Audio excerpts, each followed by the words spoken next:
저는 오늘 요한일서의 말씀과 고린도후서의 이 말씀에 의지해서 자신감의 원천 땡땡이다 라는 주제로 함께 은혜를 나누고자 합니다. 지난번 파리올림픽이 있었죠. 그래서 파리올림픽에서 메달들을 땄던 메달리스트들의 어떤 인터뷰 영상이 있는데 그 영상에서 많은 것들을 깨닫게 해주었습니다. 그래서 한번 그 영상을 한번 보고 그리고 설교 진행하도록 할게요.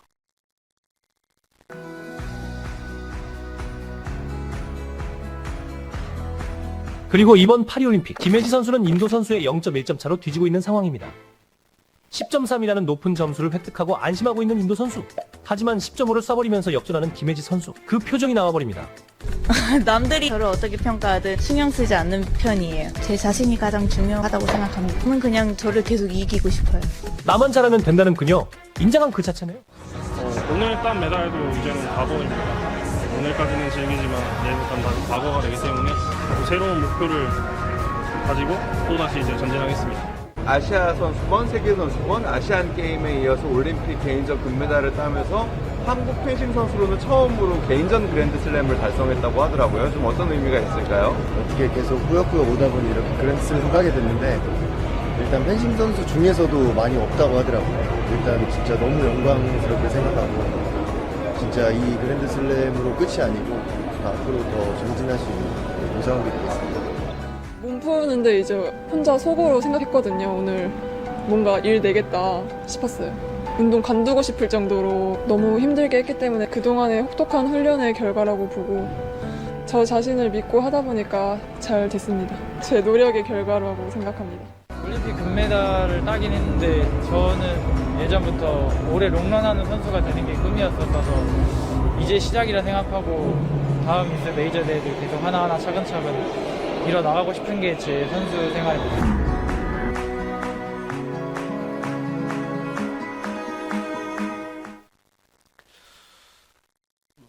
올림픽에서 저희들이 생각했던 기대 이상의 결과를 낳은 것을 우리가 봤어요.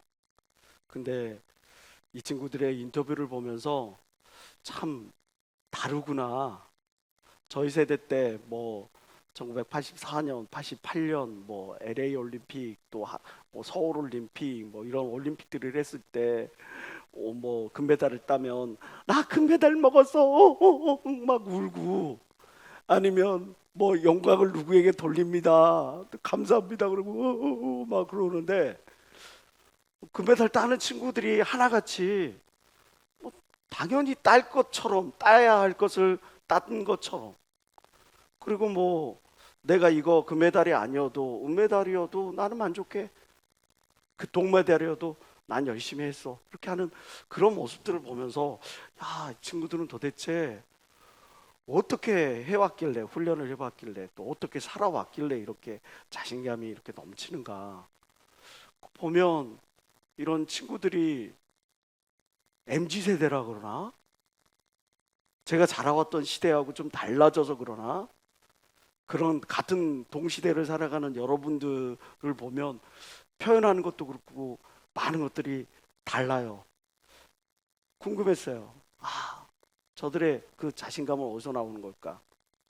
인터뷰 내용들을 쭉 살펴보면 일단 자기가 지금까지 쌓아왔던 경기력이라고 하는 경험 그리고 남몰래 흘려했던 땀과 그 모든 노력의 결실이라고 하는 거 실력이라고 하는 거 이것들에 대해서 그들은 이렇게 자신감을 갖고 그래 이번에 내가 빵점 쐈어 그럼 다음 선수권 나가고 내가 금메달 따면 돼 하는 그런 부분들에 대해서 자기 자신에 대해서 또 미래에 대해서 긍정적인 것들을 그리고 있어요. 그래서 생각을 해봤습니다.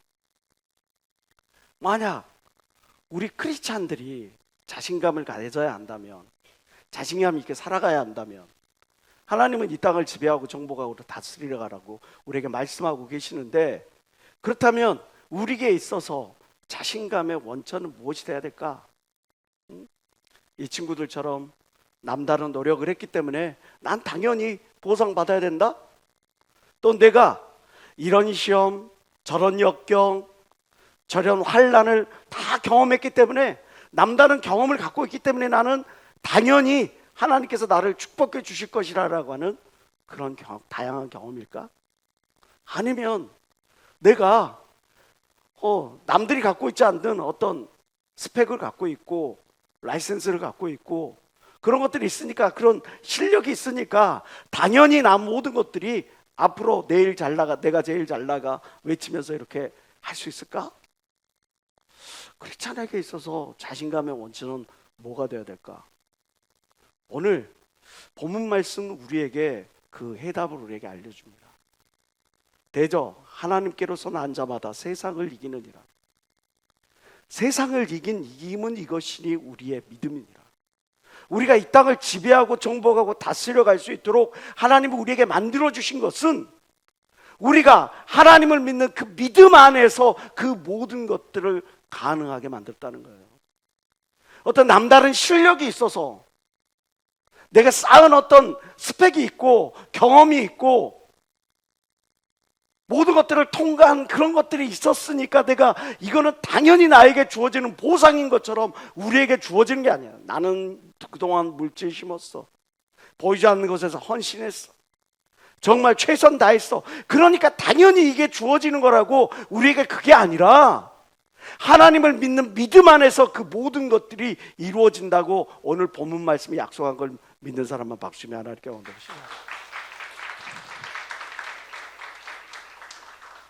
크리스찬에게 있어서 이 세상을 살아갈 때 때때로는 앙팡테리브라고 그러죠. 당돌하게 세상과 맞짱 뜨고, 그래 나는 해볼 수 있어, 우리 스스로에게 에너지를 부여하고 세상이 감당할 수 없는 시험, 세상이 감당할 수 없는 그 시련과 역경 가운데서도 우리가 미소를 잃지 않을 그 이유는 바로 하나님이 나와 함께 하신다라고 하는 것들에 대한 분명한 믿음, 하나님이 나를 지키시고 보호하고 인도하실 것이라는 것들에 대한 분명한 그 사실에 대한 그 믿음이, 확고한 믿음이 나를 이끌어갈 때 이게 가능하다는 거죠. 특별히 히브리서 11장은 믿음장이라고 이야기를 합니다. 그 히브리서 11장에서는 우리에게 이야기할 6절에 이렇게 이야기를 합니다. 믿음이 없이는 기쁘시게 못하나. 하나님의 기쁘시게 하려면 믿음이 있어야 한다. 그러면 히브리서 11장이 이야기하는 하나님을 기쁘시게 하는 그 믿음이란 뭐냐? 믿음은 무엇을 말하는 것이냐? 오늘 이 시간이 여러분들에게 어떻게 보면 좀 딱딱한 시간이 될 수도 있겠지만, 이 말씀들을 여러분들이 잘 소화시킬 수 있다면 여러분들의 믿음의 반석 위에 서서 여러분들이 정말 믿음의 열매를 거두는데 부족함이 없을 거라고 저는 확신합니다. 그러면 히브리서 11장이 이야기하는 참된 믿음, 여기에는 7가지 중요한 가치들을 이야기해줘요. 믿음의 본질은 무엇이냐? 우리가 믿는 이유와 믿는 목적은 무엇이냐? 믿는 우리들에게 있어 우선순위는 무엇이 되어야 되느냐?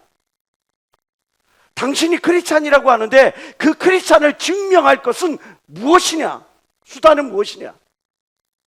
믿는 우리는 어떤 방향성을 가지고 살아가야 하느냐? 우리의 믿음이 온전히 성취되기 위하여 우리는 어떤 대가를 치러야 하느냐? 믿는 우리에게 주어질 보상은 무엇이냐?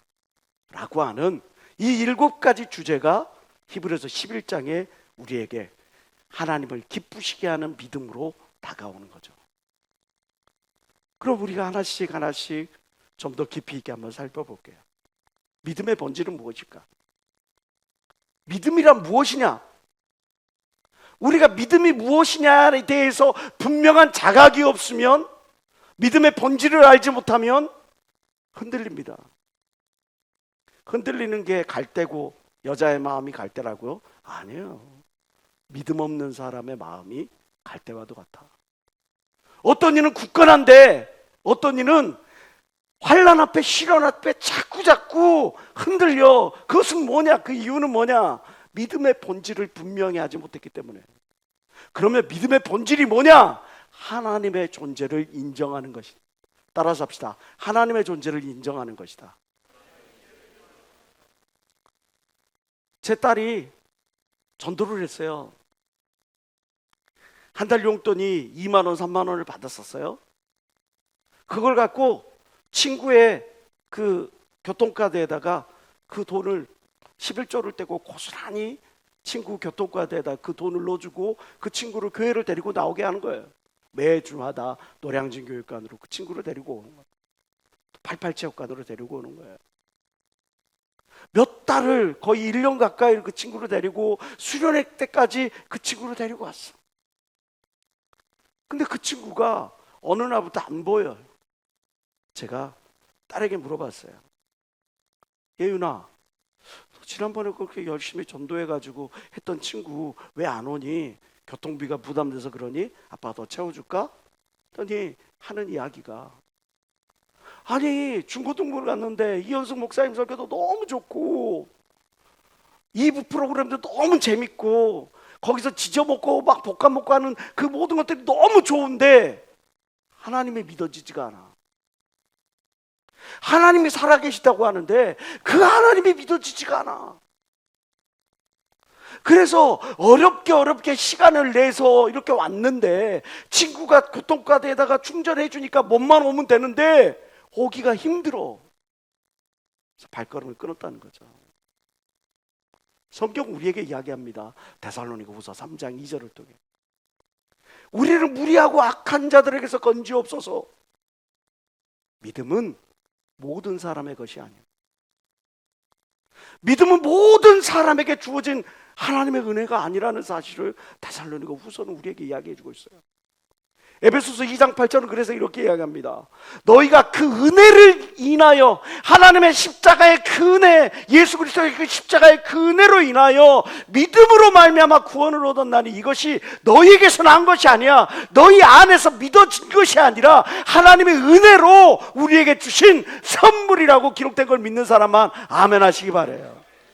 여러분들이 지금 하나님이 나의 구세주라고 믿어진다면, 하나님이 살아계신다는 것을 믿어진다면, 하나님이 나를 지키시고 보호하신다는 사실을 입술로라도 고백할 수 있다면 그것이 진실로 큰 하나님의 선물인 걸 믿으시길 주의 이름으로 축원합니다. 안 믿어져. 아무리 노력을 하고 아무리 시간을 들이고 아무리 공부를 해도 안 믿어지는 거야. 근데 어떤 이에게는 너무나 쉽게 동정녀에게서, 처녀에게서 구세주가 태어났고 죽었다가 살아났고 안진뱅이가 일어났고 귀신 들린 자가 자유함을 얻었고 하는 그런 이야기들이 너무너무 자연스럽게 들려지는 거예요. 그 모든 게 하나님의 은혜라는 거죠. 히브리서 11장 6절은 말합니다. 믿음이 없이는 하나님을 기쁘시게 할 수 없다. 그럼 믿음의 본질은 뭐냐? 하나님께 나아가는 자는 반드시 그가 계신 것을 믿어야 한다. 하나님이 살아계신다는 것, 하나님이 이 땅을 지배하고 정복하고 다스려할 수 있게 이 모든 것들을 운행해 가고 계신다는 것, 하나님의 주권을 믿으라는 거죠. 11장 3절은 이야기합니다. 믿음으로 모든 세계가 하나님의 말씀으로 지어진 줄을 우리가 아나니, 하나님이 창조주라는 사실을 믿는 그 믿음, 하나님의 존재를 믿는 그 믿음. 전도소설을 썼던 솔로몬은 자기의 인생의 막바지에 이렇게 우리에게 권면하고 있어요. 너는 청년의 때, 곧 곤고한 날이 이르기 전, 나는 아무 낙이 없다고 해가 가깝기 전에 너의 창조자를 기억하라. 7절 다 같이 시작. 흙은 여전히 땅으로 돌아가고 신은 그 주신 하나님께로 돌아가기 전에 기억하라. 너의 영혼이 하나님 앞에 서기 전에, 심판대 앞에 서기 전에, 너의 육체가 땅으로 돌아가기 전에 먼저 하나님이 너와 함께하는 사실을, 하나님이 이 세계를 지으셨음을, 하나님이 이 세계를 운행하심을 너는 기억하고 살아가라. 우리 지난 시간에 요나 선지자에 대해서 살펴봤죠. 불순종의 대명사 요나. 이 요나가 자기 때문에 벌어지는 모든 풍랑 가운데서 하나님을 이렇게 고백을 합니다. 그가 가로 대답하되 나는 히브리 사람이요, 나는 선택된 민족이요, 바다와 육지를 지으신 하나님, 하늘의 하나님 여호와를 경외하는 자로라.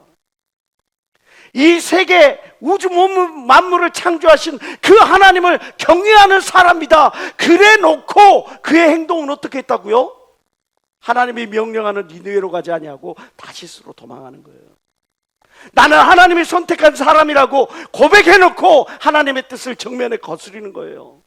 하나님의 천지를 창조하신다는 사실을 그 경외한다고 해놓고 그 천지를 창조하신 하나님의 뜻을 거스리고 자기 뜻, 자기 경험, 자기 생각대로 가는 거예요.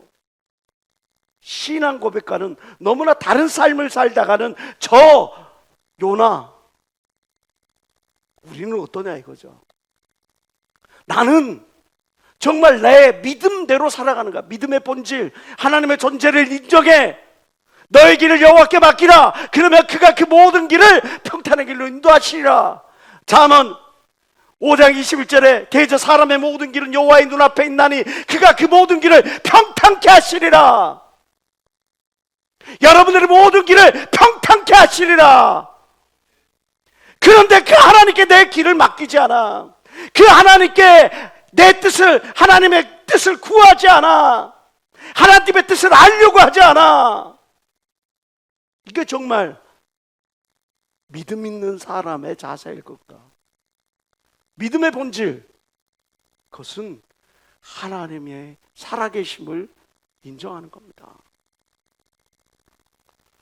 디도서 1장 16절은 우리에게 이렇게 경고합니다. 저희가 하나님을 시인하나 행위로는 부인하니 가증한 자요, 복종치 아니한 자요, 모든 선한 일을 버리는 자. 하나님은 살아계셔 라고 해놓고 마음껏 범죄하고, 하나님은 살아계셔 해놓고 틈만 나면 흔들리고 미혹받고 누군가를 원망하고 저주하고, 하나님이 구원자시요 인도자시요 보호자이심을 고백하시길 주의 이름으로 축원합니다. 그것을 말로만 할 것이 아니라 삶을 통해 인정하실 바람만 박수며 하나님께 영광 돌리시기 바랍니다.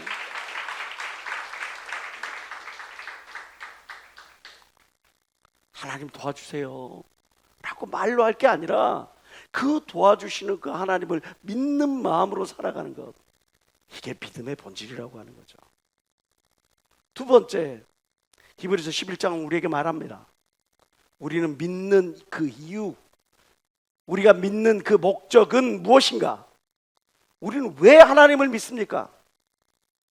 성경은 우리에게 이야기를 합니다. 더 나은 제사를 드리기 위해 우리는 하나님을 믿는다고. 더 나은 예배를 드리기 위하여 우리는 하나님을 섬긴다고요. 우리가 믿는 이유가 눈에 보이는 어떤 돈이나 명예나 어떤 내 삶에 보여지는 어떤 가치, 그것 때문에 믿는 것이 아니라 우리가 믿는 이유, 우리의 존재의 목적은 더 나은 제사를 하나님께 드리기 위함입니다. 이사야서 43장 21절입니다. 다 같이 시작. 이 백성은 내가 나를 위하여 지었나니 나의 찬송을 부르게 하려 함이니라. 우리가 지어진, 창조된 가장 소중한 목적을 성경은 하나님을 찬송케 하기 위하여, 하나님을 영화롭게 하기 위하여라고 분명하게 밝히고 있죠. 히브리서 11장 4절은 이야기를 합니다. 믿음으로 아벨은 가인보다 더 나은 제사를 하나님께 드림으로 의로운 자라 하는 증거를 얻었으니 하나님이 그 예물에 대하여 증거하심이라. 저가 죽었으나 그 믿음으로써 오히려 말하느니라. 믿음으로써 말하느니라. 더 나은 제사를 드림으로 자신이 어떤 믿음을 갖고 있는지, 왜 믿어야 되는지, 그 믿음의 이유와 그 믿음의 그 목적에 대해서 충실했다고 삶을 통해 아벨이 이렇게 고백하고 있다고 이야기를 하고 있는 거죠. 그럼 우리가 궁금해하죠. 왜 우리가 예배라고 하는 것이 우리의 삶에 존재 이유여야 되고 목적이 되어야 될까? 하나님은 그러면 왜 우리를 예배의 자리로 인도하시는 걸까? 저와 여러분을 하나님의 예배의 자리로 인도하시는 이유는 뭘까? 성경은 이에 대해서 우리에게 분명하게 이야기해 주고 있어요. 그것은 뭐냐? 출애굽기 20장 24절에 내게 토단을 쌓고 그 위에 너의 양과 소로 너의 번제와 화목제를 드리라. 내가 무릇 여호와 이름을 기념하는 곳에서 너에게 강림하여 복을 주리라. 하나님이 우리를 예배의 자리로 모으시는 이유는 우리를 모아들여서 하나님의 은혜로 말미암아 우리를 복 주시기 위함인 걸 믿는 사람만 박수며 하나님께 언어르시기 바랍니다. 말씀을 들음으로 내 영혼의 믿음이 살찌워지고, 말씀을 들음으로 내 영혼의 믿음이 더욱더 굳건해지고, 말씀을 들음으로 내 영혼이 어떠한 시험으로부터 유혹됨을 받지 아니하고, 말씀을 들음으로 말미암아 복된 길을 선택하게 되는 거예요. 저주의 길이 아닌, 어둠의 길이 아닌, 영벌의 길이 아닌 영생의 길, 축복의 길로 하나님께서 우리를 인도하시는 거예요. 그래서 예배를 통해 우리를 복 주시려고 저와 여러분들을 부르는 거예요. 예배의 자리를 사모하시길 주의 이름으로 축원합니다. 말씨가 가까워질수록 모이게 힘쓰라고 그랬으니 여러분들 제시의 수요 예배, 토요 예배, 주일 예배 할 수만 있으면 하나님 앞에 나오는 열심을 보이시길 주의 이름으로 축원합니다. 그런데 요한복음 4장 23절에 이렇게 이야기를 합니다. 아버지께 참으로 예배하는 자들은 신령과 진정으로 예배할 때가 오나니 곧 이때라. 지금 이때 우리가 하나님께 신령과 진정으로 예배할 때다. 아버지께서는 이렇게 자기에게 예배하는 자들을 찾으십니다. 지금 이 시간에도 하나님은 진실로 내 말에 청종하기를 원하고, 귀를 활짝 열고 마음을 활짝 열고 하나님의 말씀, 그 말씀을 따르려고 순복하려고 하는 사람들을 찾고 계신다는 거죠. 신령과 진정으로, 성령과 말씀으로 하나님 찾고 계시는 거예요. 우리는 그래서 이렇게 고백해야 합니다. 나의 믿음, 나의 예배, 나의 기도를 하나님께서 받으신다 라고 하는 그 확고한 믿음을 가지고 하나님 앞에 예배에 참여해야 될 줄 믿습니다. 그때에 비로소 하나님과 연결이 되는 거예요. 그런데 예배 시간을 어떻게, 몸은 나왔는데 마음은 딴 데 가 있어. 신령과 진정으로 온 정성을 다해 더 나은 제사를 드리지 아니하고 그러한 형식만 갖춘 제사를 드려. 내가 믿는 그 이유와 목적을 상실해버린 거죠. 배는 항구에 매여 있기 위해 존재한 게 아니에요. 저 태양을 향해 나아가기 위하여 존재하는 거예요. 하나님께서 저와 여러분들을 예배의 자리로 부르시는 것은 우리로 굴강하여 다시 또 나아가지고 복음을 전케하기 위함이 아니겠습니까? 여러분, 깨어있는 예배 드리시길 주의 이름으로 축원합니다. 또 하나, 믿는 우리에게 있어서 그러면 우선순위는 무엇이어야 되느냐? 히브리서 11장 우리에게 이야기해줘요. 믿는 우리에게 있어서 삶의 우선순위는 무엇이 되어야 될까? 그것은 하나님을 기쁘시게 하는 것이 우선순위가 되어야 돼. 내 욕구를 따르는 것이 아니라 내가 성취하고자 하는 꿈을 이루는 것이 아니라 내가 바라보는 그 어떤 것들을 성취하는 것이 목적이 되는 것이 아니라 하나님을 기쁘시게 하는 것이 내 삶의 우선순위가 되어야 된다는 거죠. 히브리서 11장 5절을 말합니다. 믿음으로 에녹은 죽음을 보지 않고 옮기었으니 하나님이 저를 옮기심으로 다시 보이지 아니하니라. 죽지 아니하고 산채로 하늘로 들림받았다고 성경은 이야기를 하고 있는 거죠. 저는 옮기우기 전에 하나님을 기쁘시게 하는 자라는 증거를 받았느니라. 하나님을 기쁘시게 하니까 하나님께서 그를 죽음을 맛보지 아니하고 그냥 바로 하늘나라로 끌어올리신 거예요. 그러면 무엇이 하나님을 기쁘시게 하는 삶이 되었느냐? 에녹이 창세기 5장에 이야기합니다. 에녹은 65세에 무드셀라를 낳았고 무드셀라를 낳은 후 300년을 하나님과 동행하였다. 300년을 하나님과 동행하였다. 매일의 삶에서 하나님을 기쁘시게 하는 것이 무엇인지를 생각하고 권회하고 거기에 집중하여 하나님의 기뻐하심을 얻었다고 성경은 이야기를 하고 있는 거죠. 역대하 16장 9절은 이야기합니다. 여호와의 눈은 온 땅을 두루 감찰하사 전심으로 자기를 향하는 자를 위하여 능력을 베푸시나니 여호와의 팔이 짧아서 구원치 못하심이 아니오, 여호와의 능력이 없어서 우리에게 은혜를 베풀지 못하신 것도 아니야. 받을 그릇이 없는 거야. 받을 심령이 없는 거야. 하나님은 온 땅을 두루 감찰하사 전심으로 하나님을 찾는 자, 하나님을 기쁘시게 하려고 하는 사람들을 지금 이 시간에도 찾고 계셔요. 이 예배의 자리에도 하나님 이 예배를 연락하소서, 이 예배를 통해 내가 깨닫게 하소서, 내가 이 예배의 말씀이 내 삶에 정말 결단할 때 열매로 거두지게 하소서. 간절한 마음으로 나오는 그 영혼을 통해서 하나님께서 은혜의 씨앗을 주고 그 씨앗을 우리가 믿음으로 받고 가꾸고 그를 살피면 하나님께서 반드시 그 은혜의 열매를 반드시 우리의 삶에 풍성하게 넘치도록 결실하게 하실 걸 믿는 사람만 박심에 하나님께 영광 돌리시기 바랍니다. 사도 바울은 에베소서 5장 10절을 통해서 우리에게 권면합니다. 주님께 기쁘시게 할 것이 무엇인가 시험하여 보라. 분별하라는 거죠.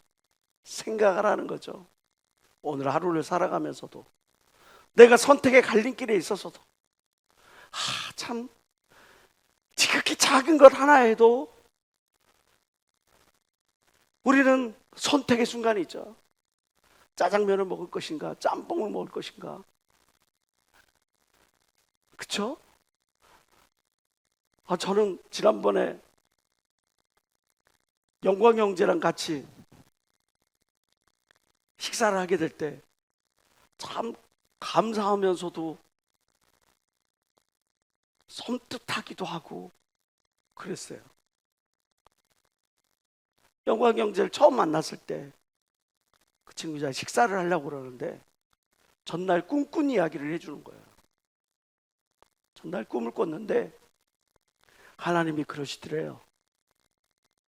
제가 영광 형제한테 물어봤거든요. 영광 형제 뭘 좋아해? 저 피자 좋아합니다. 저 콜라 좋아하고 그리고 햄버거 좋아합니다. 그러면 우리 피자헛으로 갑시다. 건너편에 피자헛 있으니까 피자헛으로 갑시다. 좋습니다. 그렇게 하고 전화 끊었거든요. 근데 그날 밤에 꿈을 꿨어요. 꿈속에 하나님께서 시점의 목사는 내 아픈 손가락이다.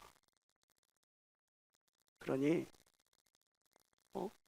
너가 좋아하는 거 먹지 말고 시험명 목사가 좋아하는 걸로 시험 목사 건강을 위해서 메뉴를 골라라.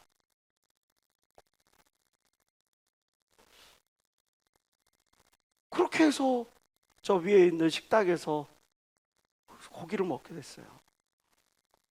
하나님이 이렇게까지 세세하게 살피시고 관심을 갖고 계시는구나. 저와 여러분들이 믿는 하나님은 세세하게 살피시는 하나님, 섬세하신 하나님이에요. 그 하나님께서 우리의 모든 결정과 선택의 과정에 마음 졸이며 바라보고 계신다는 사실도 우리가 기억해야 합니다. 내가 먹는 것 하나에도 어떻게 하면 내가 이 육체로 하나님을 영화롭게 할 건데 하나님을 영화롭게 할 만한 것이 무엇일까? 내가 내 삶을 통해 하나님을 영화롭게 할 것인데, 하나님을 찬송하게 만들 것인데, 혹시 내가 내 삶에 어떤 입술의 부정한 말로 인해서, 내 삶의 어떤 그 잘못된 습관으로 인해서, 내 삶의 어떤 그런 것들 때문에, 지극히 작은 그 어떤 한가 때문에 하나님을 영광을 가리우고 많은 사람들에게 지탄의 대상이 될 수도 있는 그 선택의 순간에 나는 누구인가? 아무도 보이지 않는 그 자리에, 그 자리에서도 여러분들은 참된 하나님의 자녀입니까? 아무도 관심을 기울이지 않는 그 상황 속에서도, 그 자리에서도 떳떳하고 당당한 여러분의 선택이고 여러분들의 삶이라면, 여러분은 진실로 참 하나님의 사람이죠. 근데 아무도 보는 이 없으니까 마음껏 살아가고, 마음껏 선택하고, 마음껏 내 끌리는 대로, 정욕대로, 내 생각대로 움직여 간다면 당신이 어찌 하나님의 자녀라고 말할 수가 있겠습니까? 주께 기쁘시게 할 것이 무엇인가 시험하여 보라.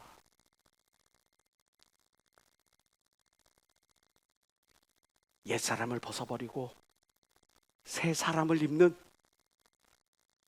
그런 삶을 살아가도록 매일매일의 삶 속에서 권해야 하는 여러분들 되시길 주의 이름으로 축원합니다. 시편 37편 4절 말씀을 다 같이 읽어보겠습니다. 시작. 여호와를 기뻐하라. 저가 내 마음의 소원을 이루어 주시. 하나님을 기쁘시게 하는 자, 하나님께서 그를 결코 홀로 두지 아니하시고 그의 모든 마음의 소원을 소원의 항구로 인도하실 거 믿는 사람만 박심의 하나님께 영광 돌리시기 바랍니다.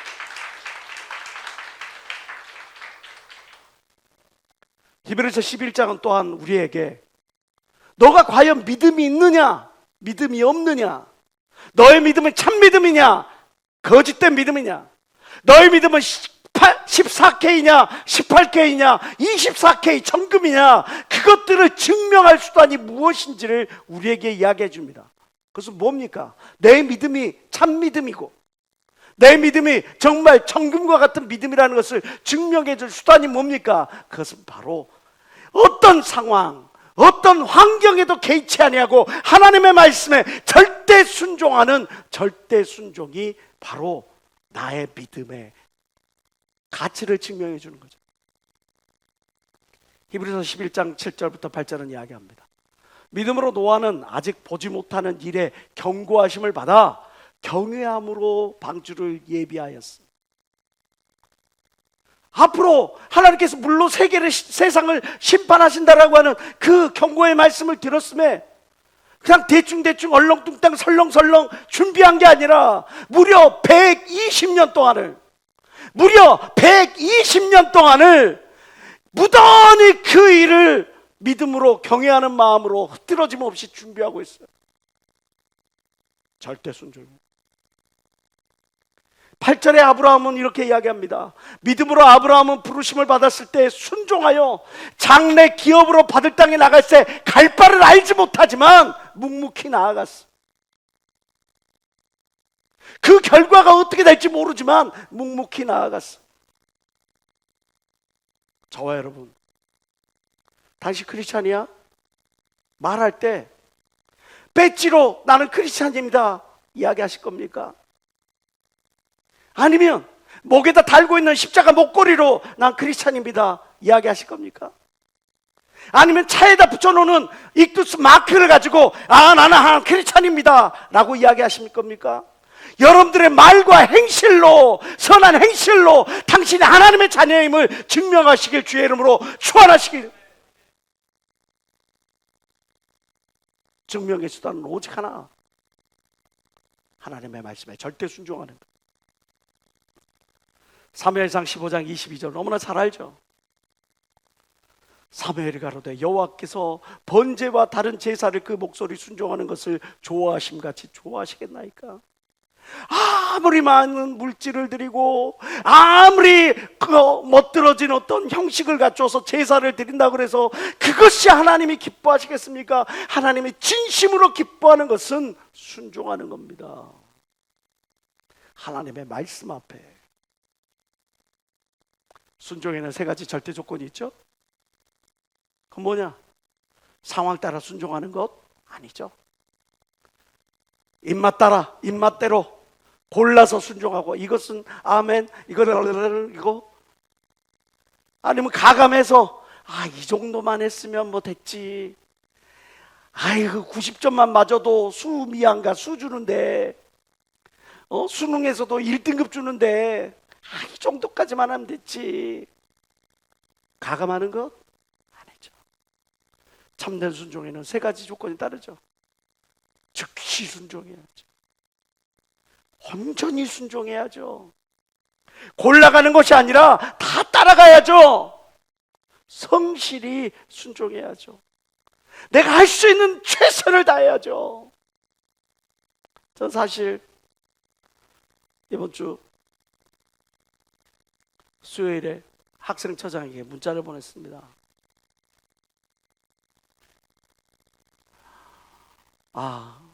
여러 가지 이런 것들이 있어서 제가 육체적으로도 많이 감사하고 여러 가지 상황이 되니 이번 목요 수업을 신학교 수업을 뒤로 미루고 다음 주에 영광을 좀 했으면 좋겠습니다. 그거 보니까 그 다음 주가 월드 프레이즈 준비하는 날이더라고요. 돌이켜보니 다음 주에는 시간상 영광을 할 수가 없습니다. 어떻게든지 제가 수업을 진행하도록 하겠습니다. 다시 문자를 보냈어요. 수요일에 예배를 갔더니 총회장 목사님께서 설교를 하시는데 첫 마디가 경주마는 뛰다가 죽어야 한다. 그 말이 제 심장을 헤집는데 내가 아니했구나. 불순종했구나. 불순종하려는 그런 마음을 가졌구나. 그래. 경주마는 뛰다가 죽어야지. 내가 이렇게 나약한 생각하면 안 되지. 하나님 나에게 힘을 주십시오. 하나님 나를 붙잡아 주십시오. 하나님 나와 함께 해 주십시오. 막 기도하고 그리고 나아갔더니 오히려 그날 수업이 그 어느 때보다 더 신학생들의 호응이 높은 걸 믿는 사람만 박수며 하나님께 원하시다.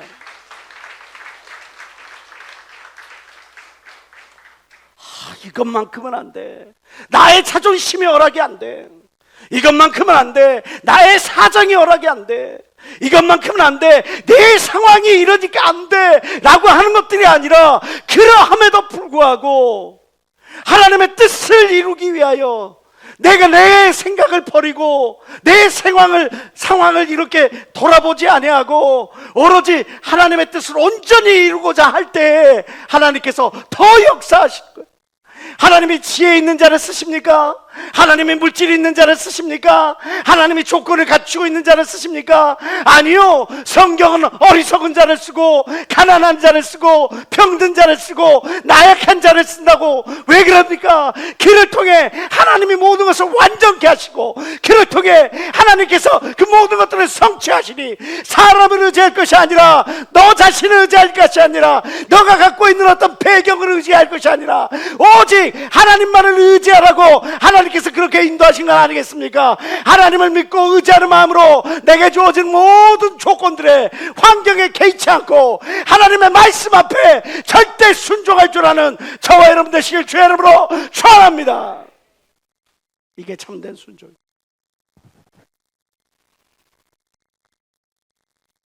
그러면 히브리서 11장은 우리에게 또 하나 주제를 던집니다. 우리의 믿음은 어떤 방향성을 가져야 하느냐? 나의 믿음은, 믿는 자들은 어떤 방향성을 가지고 해야 하느냐? 어떤 방향을 향해 지향해 나아가야 되냐?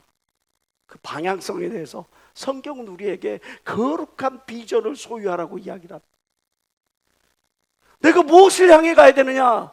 하나님을 향한 거룩한 비전을 향해 나아가는, 욕구를 향해 나아가지 말고, 세상 것을 향해 나아가지 말고, 이 땅의 것에 향해서 나아가지 말고, 하나님을 향한 거룩한 비전을 갖고 그 비전을 향해 나아가라는 거죠. 믿음으로 사라 자신도 나이 들고 단산하였으나 잉태하는 힘을 얻었어. 90이 넘은 사람이 무슨 힘이 있어요? 어떻게 자녀를 얻어요? 그런데 잉태하는 힘을 얻은 거예요. 어떻게? 하나님이 나를 통해 한 민족의 어머니가 되게 하실 거야 라는 거룩한 비전이 그에게 잉태하는 힘을 얻게 하는 거예요. 이는 약속하신 일을 미쁘신 줄, 신실하신, 약속을 지키시는 신실하신 하나님이라는 사실을 믿었기 때문이다. 로마서 4장 18절에 아브라함이 바랄 수 없는 중에 바랐어. 이는 내 후손이 이 같으리라 하시는 말씀대로 많은 민족이 되게 하려 하심을 인함이라. 내가 많은 민족의 열국의 아버지가 된다. 하나님께서 말씀하시니 너는 아브라함이라 하지 말고 이제는 아브라함이라 하라. 열국의 아버지가 될 거다. 너는 믿음의 조상이 될 거다.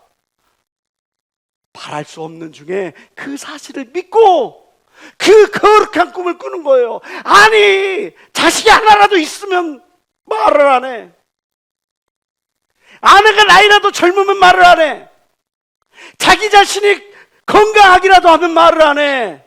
그럼에도 불구하고 자기가 믿어야 될 거룩한 비전을 마음판에 품었더니 결국은 믿음의 조상이 되는 거예요. 로마서 4장 20절부터 22절 다 같이 읽어봅시다. 시작. 믿음이 없어 하나님의 약속을 의심치 않고 믿음에 견고하여져서 하나님께 영광을 돌리며 약속하신 그것을 또한 능히 이루실 줄을 확신하셨습니다. 그러므로 이것을 저에게 의로 여기십니다. 믿음이 없어서 의심하지 않고 오히려 견고하여져서 하나님께 영광을 돌리며 살아가죠. 잠언 29장 18절은 우리에게 말씀합니다. 묵시가 없으면 백성이 방자히 행하거니와. 여기서 말하는 묵시, 히브리어로 하존, 헬라어로 호라시스라고 말하는 것을 영어로는 비전이라고 이야기를 합니다. 비전이 없으면 백성이 방자히 여긴다는 거예요. 방자히라고 하는 뜻은 하나님이 없는 것처럼이라는 뜻이에요. 비전이 없으면 하나님이 없는 것처럼 살아가. 내 뜻대로 살아가. 내 생각대로 살아가. 내 경험대로 살아가. 내 육신의 쾌락대로 살아가. 내 사는 대로, 환경대로 거기에 맞춰서 살아가. 내 비전이 있으면 그 비전을 향해 포기하고 집중하고 그걸 향해 나아가는 그 열정의 사람이 된다고 오늘 성경 우리에게 이야기하는 거죠. 우리가 쉽게 이야기하는 말로 속도보다 중요한 것은 방향이다 그러죠. 상황보다 중요한 것은 태도라고 그러죠. 속도보다 중요한 것이 방향이고 상황보다 중요한 것이 태도라고 하는 것을 우리가 너무 잘 알면서 꿈을 꾸지 않아. 조이당 목사님께서 12차 벼돌 기도성회를 하십니다. 저 평양까지 다리를 놓는데 이게 몇 년이 걸릴지, 거기에 몇 개의 교각이 세워질지는 모르겠지만 12번째 교각을 이번에 세웠다고 말씀하셨죠. 그리고 저 평양광장, 김일성광장뿐만 아니라 천안문광장에서도 복음을 전하신다고 70대 후반의 나이에 비전을 향해 달려가는 그 모습을 보면서 우리는 무엇을 꿈꿔야 합니까? 제가 19명 자그마한 교회에 담임 목사로 내려가게 됐을 때, 그때 하나님, 이 교회가 우리 예수 중심 교단에서 가장 건강한 교회가 되게 하시옵소서. 평신도 사역자들을 배출하게 하시옵소서. 그래서 이 교회가 저수지 교회가 돼서 어려운 지교의 목회자들이나 이런 사람들을 도울 줄 아는 그런 교회가 되게 하소서. 거룩한 꿈을 품었더니 그 꿈을 통해 하나님께서 영혼을 보내주시고 물질을 보내주셔서 그 일을 감당하게 한 걸 믿는 사람만 박수며 하나님께 얻어내시기 바랍니다.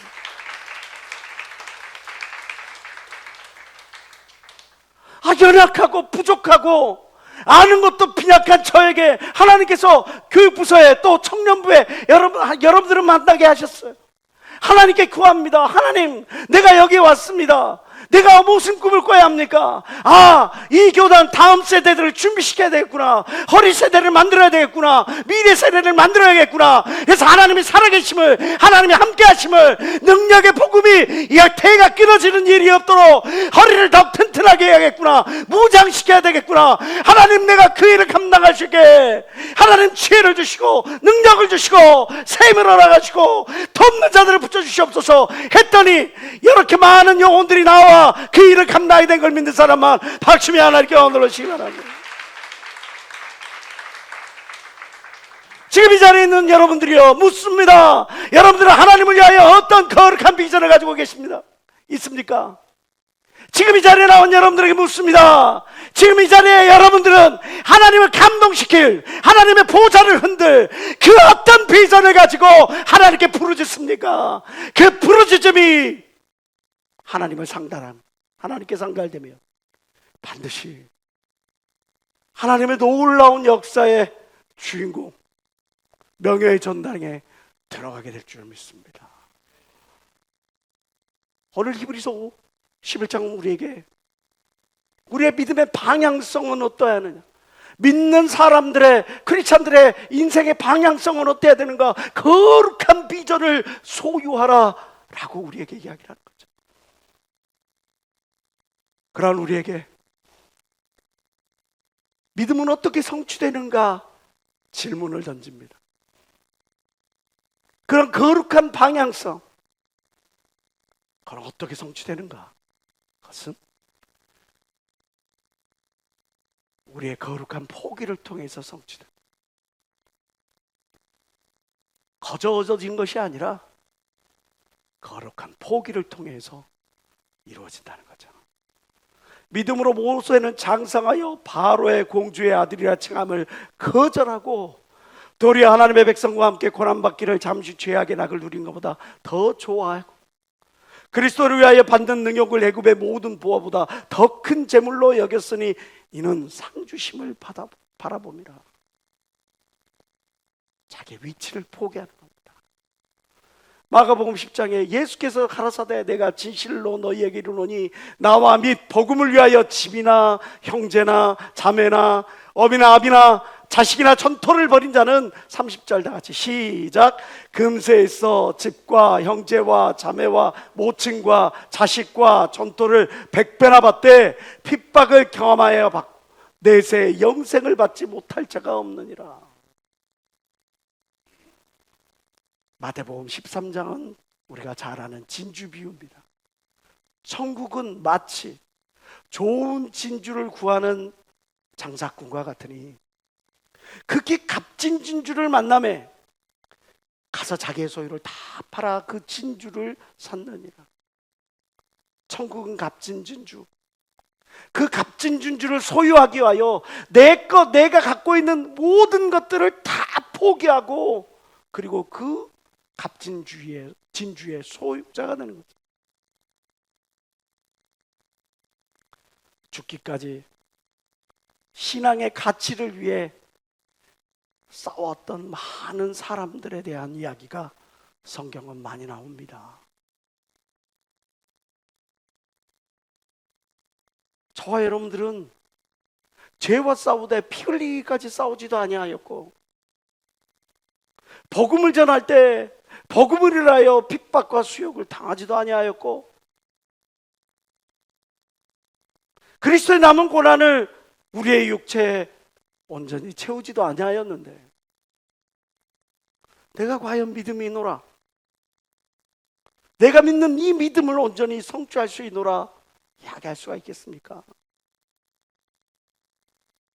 저희가 믿음으로 나라들을 이기기도 하며 의를 행하기도 하며 약속을 받기도 하며 사자들의 입을 막기도 하며 불의 세력을 멸하기도 하며 칼날을 피하기도 하며 연약한 가운데서 강하게 되기도 하며 전쟁에 용맹되어 이방 사람들의 진을 물리치기도 하며 여자들은 자기의 죽은 자를 부활로 받기도 하며 또 어떤 이들은 더 좋은 부활을 얻고자 악형을 밭에 구차히 면하지 아니하였으며 또 어떤 이들은 희롱과 채찍질뿐만 아니라 결박과 옥에 갇히는 시험도 받았으며 돌로 치는 것과 톱으로 켜는 것과 시험과 칼에 죽는 것을 당하고 양과 염소의 가죽을 입고 유리하여 궁핍과 환난과 학대를 당하였으니 이런 사람은 세상이 감당치 못하도다.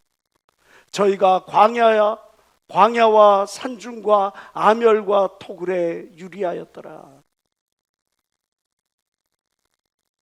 세상이 감당치 못할 믿음, 그 믿음을 성취하기 위하여 이렇게 자기의 목숨까지도 포기했던, 그 가치를 수호하기 위하여 충성되었던 인물들의 모든 지난 발자취들을 우리는 너무나 잘 알고 있지 않습니까? 너가 어디 사는 것을 내가 아노니 거기는 사단의 위가 있는 데라.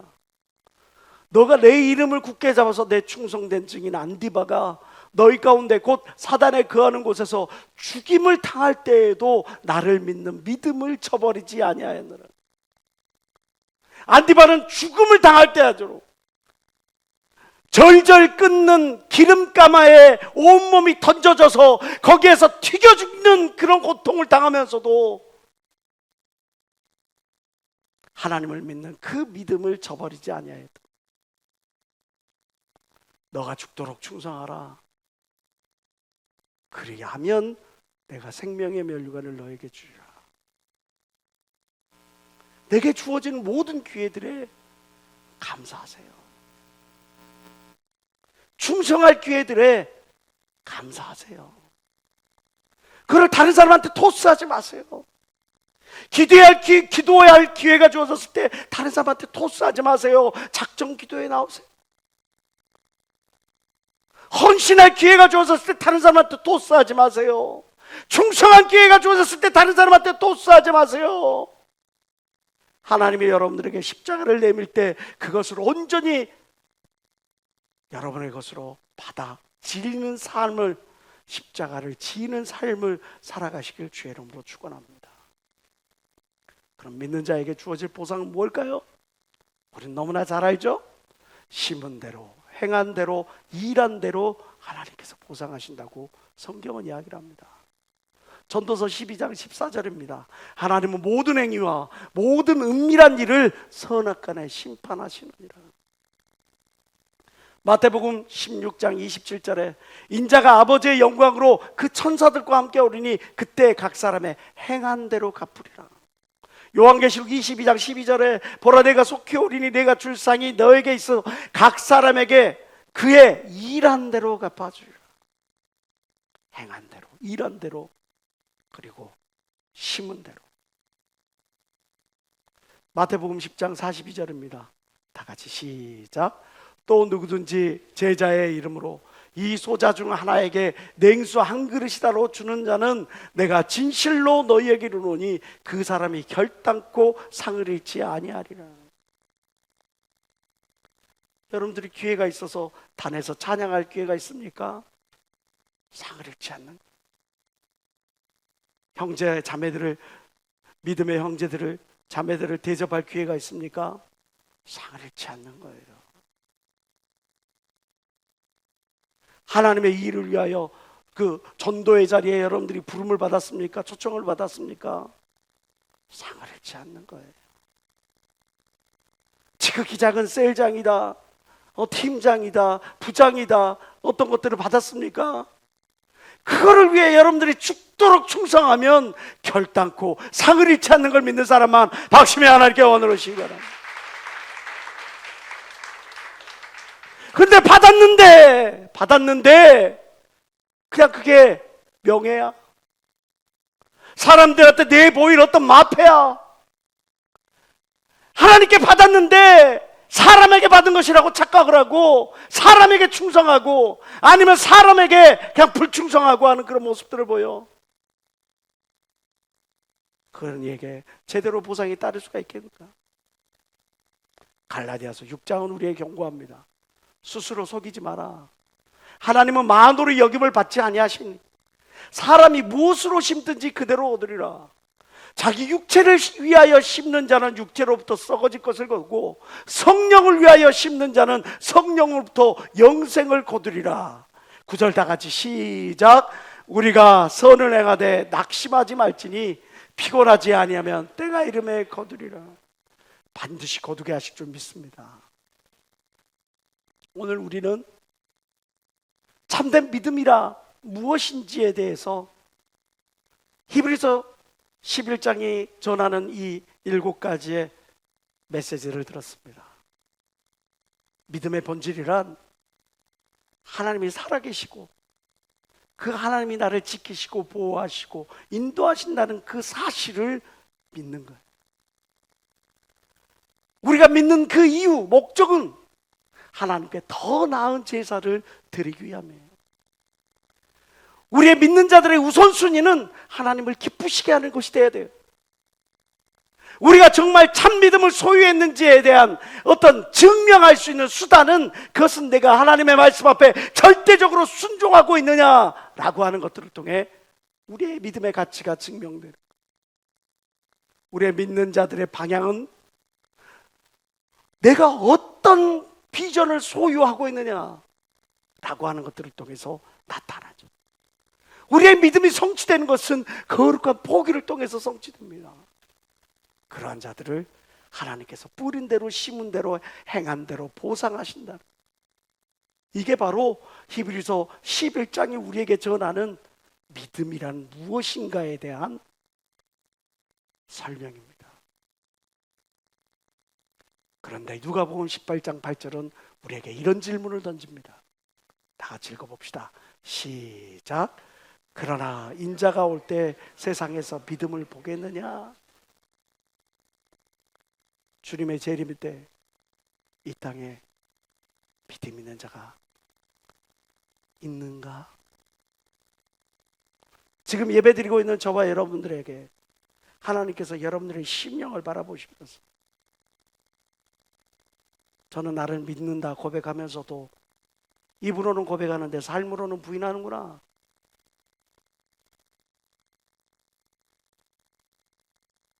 저가 믿는다고 말을 하면서도 정작 무엇을 위해 믿는지 그 믿음의 이유, 믿는 이유와 목적을 알지는 못하는구나. 저가 그 살아가는 존재 이유에 대해서 고민하지 않는구나. 우선순위에 대해서 깊이 생각하지 않는구나. 자기의 믿음의 가치가 어떤 것인지 증명해 보이지를 않는구나.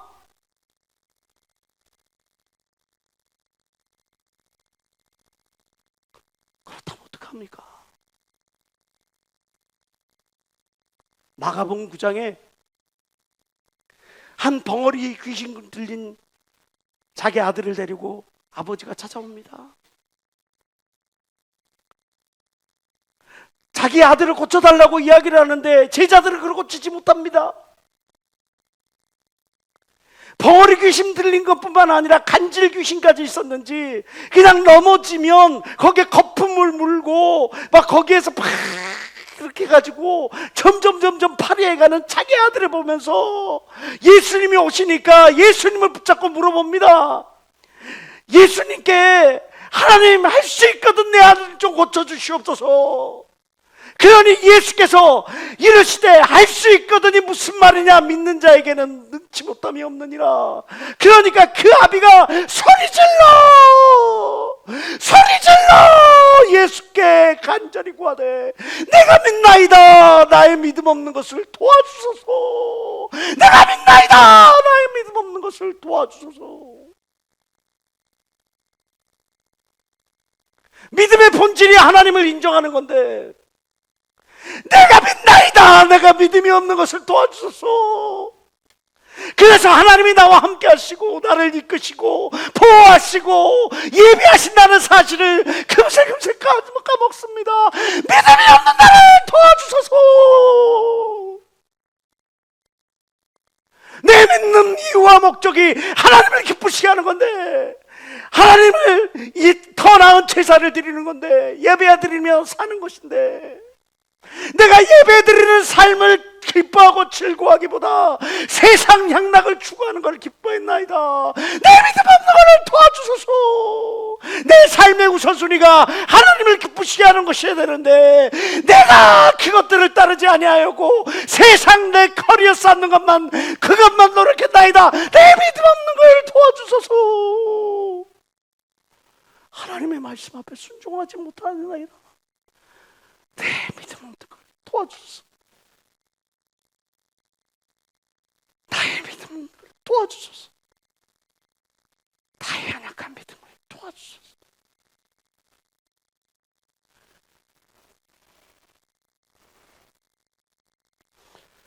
너희가 믿음에 있는가?